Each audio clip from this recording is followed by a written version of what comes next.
platform. It was also on channels when he was re-interviewed and pushed back by Mr. Chamberlain Uso. He repeated it, and he actually said that he ought to have been rewarded as a whistleblower rather than being chastised to have said such a thing. So for them, their perception of rigging is warped. It is thwarted. It is inexplicable to the average Nigerian. And that is why when the average Nigerian knows that this is already predetermined, the politicians are recycling themselves and choosing themselves, why are you telling me to just come and participate ceremonially in a process that you have already practically decided? So if they have this mindset that it's already been predetermined or it's written down in some governor's office, how come this same enthusiasm or this same conviction does not follow them to the bigger elections, the general elections? Ordinarily, it does.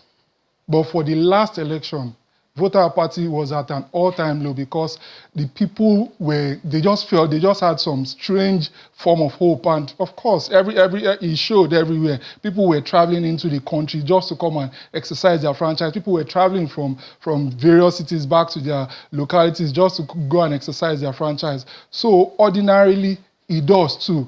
But this past election, the 2023 election, was just an outlier generally, in a manner of speaking. And I pray that the enthusiasm continues into subsequent elections, because I pray that Nigerians don't say, oh, because of how past elections have gone, including the one that they had the highest hope for, that because it went all right, that they may now want to participate in future elections. I just pray that they do not resign into their they don't maintain a to your tent, O Israel attitude. So what's the key to getting the youth, the voters, more interested in grassroots politics, the one that actually affects them? It's your local government that has the power to change certain things, like healthcare, for example. I go to the local government primary healthcare. Yeah, so that's something that affects me personally. So how come we are not as interested? What's the solution? Okay, some of the major reasons why we are not is because of what I've highlighted earlier. But some of the solutions are what you and I are doing now. We are saying that there's something called a local government election. We can't keep having a situation where you know the name of the president, you know the name of the governor, but the name of the local government chairman or whatever the head of the title is in various places, you are aloof to that. It is all wrong, and the consequences are around and everywhere. And I also encourage civil societies. They cannot give up. And people like us, if we get platforms, we'll also keep saying it, that we cannot leave power to shenanigans. The day we leave power to shenanigans, we will keep facing the consequences. There was a philosopher that said that whether you participate in a political, it's only a fool that says he's not going to participate in politics, because your non-participation is actually a decision, and you are responsible for the prostitute, the orphan, and bad roads and bad electricity, bad hospitals and all. So it behoves on us as citizens of our country, as to observe our civic responsibilities to the hilt. And one of them, in fact, one of the chief of them, is exercising your right to vote. And not just exercising the right to vote, especially because of the uniqueness of our country, we must ensure that as much as possible, we watch the voting process from the beginning to the end. Yes, there will be some shenanigans, but there are times when they can't get away with it, especially when all Nigerians or most Nigerians decide that we want this one to count. We want this particular vote to count. If they follow the process from the beginning to the end, at some point, we will beat the politicians to it. But And this brings the question of sensitization. Do we know the candidates, for example? Do we know the importance of the local government elections or the role that the local government plays? Or do we all just think everything starts and ends on the president's table? Okay, for me, I feel that one of the places where it becomes very difficult for Nigerians is, let's even look at the River State election, local government election that just passed. The mode of bringing up the people who won the primaries, in a manner of speaking, was also almost a largesse sharing exercise. It was giving the structure, I want the political structure, and one leader or two leaders deciding who and who will emerge as the leader or as the winner of each primaries. So those are some of the challenges. And when you force a fait accompli on me as a citizen, you force a particular candidate on me as a citizen, it's not a candidate of my choosing. There is no internal democracy that brought him up at all. I don't have any input into his emergence, and I know that his loyalty will eventually not be to me. Why will I even bother to come out? So that's why, as much as possible, as citizens, we must participate in political parties, because our constitution has said that without a political party, nobody can emerge as the winner of nobody can hold any political post, especially the elective ones. So because of that, Nigerian citizens must participate from the grassroots to the primary level and even to the ultimate election. Now let's move to the security situation. It almost seems like every week, every month, there's one kidnapping or the other. I don't know if Nigerians are getting used to it, that, this is what it has become normal. And one would expect by now that heads will roll, there'll be decisive action from the government, and some of these kidnappers will be unmasked. People will know them. They will be brought to book. But instead, it just seems like we're just having these conversations. And I really wonder, when does this change? When does this narrative of terrorism, of kidnapping come to an end? Are we safe in this country?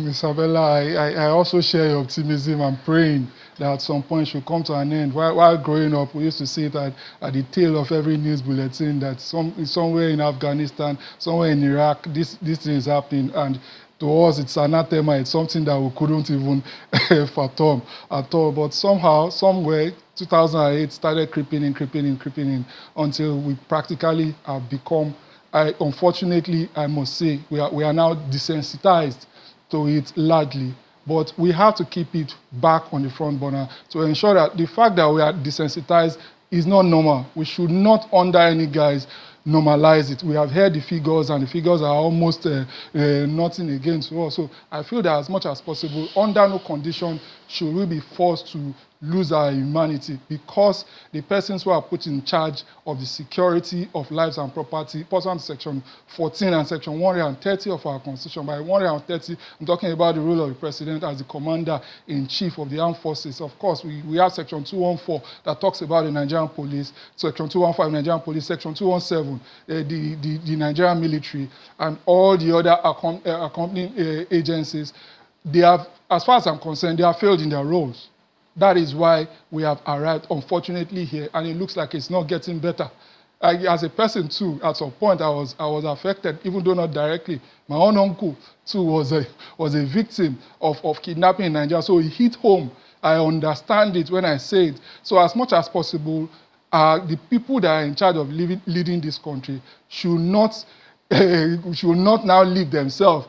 We should not exclusively, because what Leonard, my ancestor-in-law, Michael Zekumen, said at the just concluded NBA conference is that the security that we have now is not security for the Nigerian people, it's security for the government. So it's all shades of that. He's to a large extent right, because if we even check the policing, what's the fraction of the police to the average Nigerian compared to the horde of police officers that we see that follow state functionaries? So these are some of the things that we must relook into. If we have to recruit more, let's recruit more. And we can't keep having a situation where an IG of police, one of the first announcements a new IG of police makes in this country is that they are withdrawing police officers that are guarding all PDPs. They give the directive, and if the next IGP of police comes in and gives the same directive, it shows to me that the former directive that was given by the SY IG was not observed at all. So these are some of the things that we have to look into.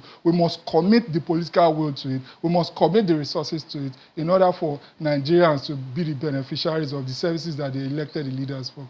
And some people see kidnapping as a business. I mean, you shared something that hit home, and a lot of times it's kidnapping for ransom. I mean, in some cases it's to destabilize the community and to destabilize the government. It's to put fear in the people, like what we've seen in Zamfara. Naira. But now let's look at it from kidnapping for ransom. Is that now the business of the day in Nigeria? And how can this also be tackled?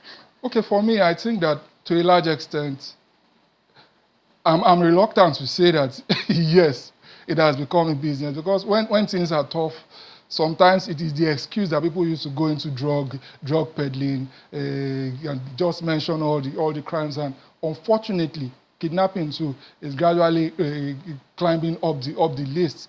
And I feel very, very sad that is the situation as we have it. So I feel that one of the things that can majorly be done is for our security agencies to become more alive to their responsibilities and reduce the concentration on politicians. That's for the kinetic side. The non-kinetic side, we also have the intelligence-driven protection. They can infiltrate some of these organizations. I'm very, very happy that I think there was reportage about 2 weeks ago that one of the Lakurawa, or one of the insecurity promoting organizations in Kwara State, Ilorin, was arrested without one fire shot. So things like that, news like that too, will put us in a better place as a country. So I feel that government should be more alive to their responsibilities. Once they are more alive to their responsibilities, it will naturally diminish. And young Nigerians should always remember that we should not say life is hard is an excuse to indulge in criminality. And the long arm of the law will eventually reach them and overtake them. And karma too, it doesn't have to be the law. Somehow, nature has a way of balancing itself. It's called circle of life. And this conversation won't be complete without even looking at sometimes when people cry wolf, whether it's in form of attention seeking. We had on a live stream of popular social media influencer, TikToker, Pella, where it was announced that he had been kidnapped, and the police is saying no, they're not aware of any such thing. Now, what message does that send to the importance or the seriousness of this issue when something like that can be almost trivialized? Oh, it's hard for me. I think it's insensitive to joke with something like that, even though comedy by its very nature, I've come to know that comedy by its very nature is sometimes intrusive and can be offensive.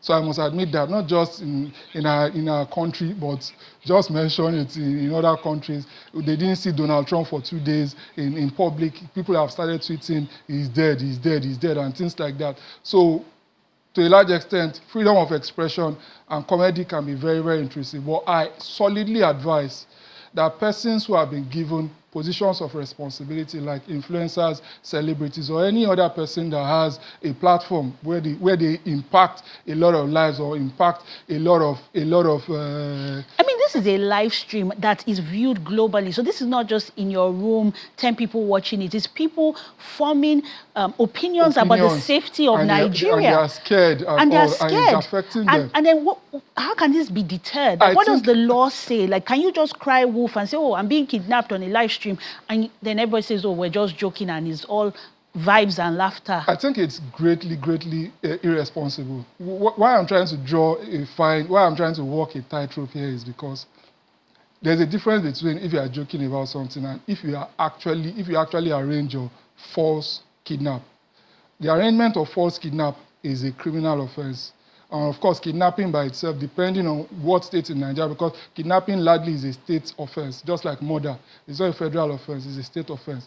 So once a person is kidnapped, it now depends on the states. For some states, if a person dies in detention, then the person will get a death sentence. The defendant will most likely get a death sentence. But if a person does not die in detention and the person is eventually released, for some states, it's still a death sentence, while in some other states, like Lagos State, it is life imprisonment. But if a person arranges for his own kidnap, arranges a actual fake kidnap, then what the law says is that the person, especially in Lagos, the person will suffer a 15-year imprisonment. And I commend you to a live example of what happened in 2017 in a road not too far from here, CMD Road. The king of the Baale of Shangisha was arranged for his own kidnap, maybe because he said he was looking for resources. He wanted to blackmail the government. So what happened in that case was that he was convicted and sentenced to 15 years imprisonment. So because he planned his own kidnap. Because he planned his own kidnap. So that is 15 years. It's 15 years. But he appealed it, and at the Court of Appeal level, his sentence was commuted to 12, was reduced to 12 years. But what does that say to the young people who are saying, you know what, I can plan my A lot of kidnap, people are make doing 10 it. billion, and then I just do 12 months? No, it's 12 years. 12 years. But years. it can be reduced, it can be committed. That's what you just said. Yeah. It can be reduced by an appellate court if they feel that it is excessive. So what can the government do to sensitize people to say, look, if you plan your own kidnap, you will make the money, but you are going to It's sell. happening every day, actually, Isabella. I'm a lawyer, so it's something I see. Some of them make reportage, and a lot of them don't make reportage. Just like a lot of crimes don't make reportage. We live in the courts. So what will happen is the Nigerian government, of course, the National Orientation Agency, which to my mind they are doing a bit better than the other former national orientation agencies that we used to have. They can also make this a topical topic and actually canvass it and match it to the average Nigerian. Especially this is prevalent among boyfriend and girlfriend, two people. So they just plan. They just plan it, yes. And then they dupe people, raise money. It is almost, and maybe that was why Pella felt, okay, he could also do something like this. And I feel that it is irresponsible on his side. It is unethical on his side. And at some point, too, we must also now try to bring up maybe a few regulations to ensure that people who have platforms like that, celebrities, influencers, they don't abuse those privileges. They don't cross into the line of practically endangering people. But if it is that he actually lied to the police officers or lied to law enforcement that he was actually kidnapped, then we know that we already know one of the consequences, and some other consequences too that comes with lying to law enforcement and things like that, and also perjury at some point along the line. So they can be held liable for those. And my final question will be to those brazen people who don't feel any form of fear. They go on live, they go on social media, that they're displaying bundles of money as their bounty from the proceeds from kidnapping. What's the government doing? Can they track them? Can they arrest them? Can they bring them to book? Because they are encouraging it by showing, look, I've made all this money from kidnapping, nothing can happen to me. Okay, for me, I think that is even very stupid. If you are a criminal, you are supposed to be discreet. You are supposed to be secretive. So they are practically adding to the exhibits that will be used against them in court. And unfortunately, but is the government going after them? It's a shame.